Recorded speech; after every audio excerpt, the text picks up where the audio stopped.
তিনি কিন্তু এখনো লাইব্রেরি দেয়নি, আর তার কিছু চামচা ছেড়ে রেখেছে। তারা বলছে নওশাদ সিদ্দিকী ভাঙড়ের জন্য কি করলো জানিয়ে দিই আপনাদের। তো আমার ক্ষমতা যদি থাকতো না লাইব্রেরিয়ানকে নিয়ে এসে বসিয়ে দেওয়ার, আমি লাইব্রেরিয়ানকে নিয়ে বসিয়ে দিতাম নিয়ে এসে।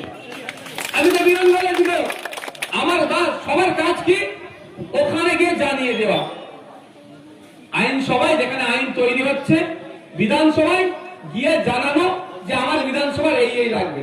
আমি বিধানসভায় গিয়ে জানিয়েছি আমাদের এই বিজয়গঞ্জ বাজার থেকে বাস ছাড়ার কথা, যে বাস বেলেঘাটা আইডি হসপিটাল হয়ে, শিয়ালদা হয়ে, ধর্মতলা হয়ে হাওড়া স্টেশন পর্যন্ত পৌঁছাবে, এ দাবি আমি রেখেছি।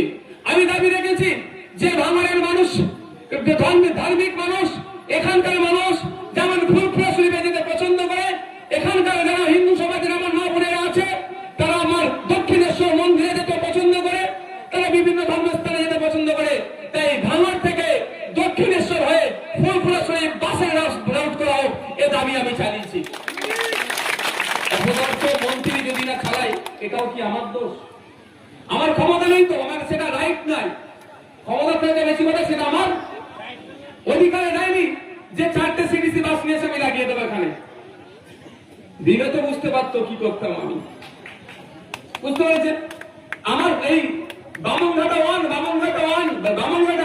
দেওতা 2 থেকে কেউ যদি ব্লক অফিসে আসতে চায়, তার টোটো অটো ভাড়া প্রায় 30 থেকে 50 টাকা খরচ হয়ে যায়। তাদের কথা ভেবে আমি বিধানসভায় দাঁড়িয়ে পরিবহন মন্ত্রীকে বলেছি এবং ভাঙড়বাসীর কথা ভেবে যে ভাঙড় 2 নম্বর ব্লক থেকে যদি কেউ আপনার সদর অফিসে যায়, অর্থাৎ সাব ডিভিশনে যেতে চায়, সেখানে কত ব্রেক জার্নি করতে হয়।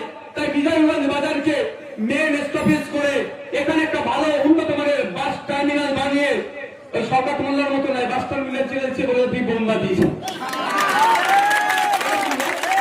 আমার উত্তর দিতে পারে না, তখন বলেছিল দেখেছি। আমাকে বলেন যে আপনি যে বোম্বা দেন, আপনি বাস নিয়ে কি করবেন কথা বলেনি।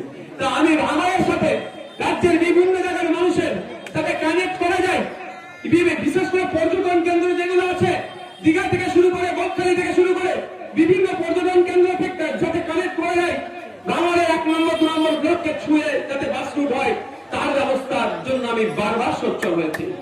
কিন্তু আমি একা বিধায়ক সারা রাজ্যে, ওই জন্য আমাদের কর্ণপাত করেনি। কিন্তু আমাকে অফার দেওয়া হচ্ছে আপনি চলে আসুন, কি লাগবে বলুন। কিন্তু আমি আপনাদের সাথে বেইমানি করতে পারবো? ভাই করেছি। আমার কাছে আমার বদনাম হচ্ছে, আমাকে ডিস্টার্ব করছে আমার কাজ করতে দিতে, অনেক ঝামেলা করছে। আবার ওরাই বলছে যে এমএলএ সাহেব কি করলো তার খতিয়ান দেখাও। আমি আপনাদের বলছি কাগে কান নিয়ে চলে গিয়েছে, কাগের দিকে তাকাবার দিন শেষ হয়ে গিয়েছে। কানে হাত দিয়ে দেখুন কান আছে না নাই।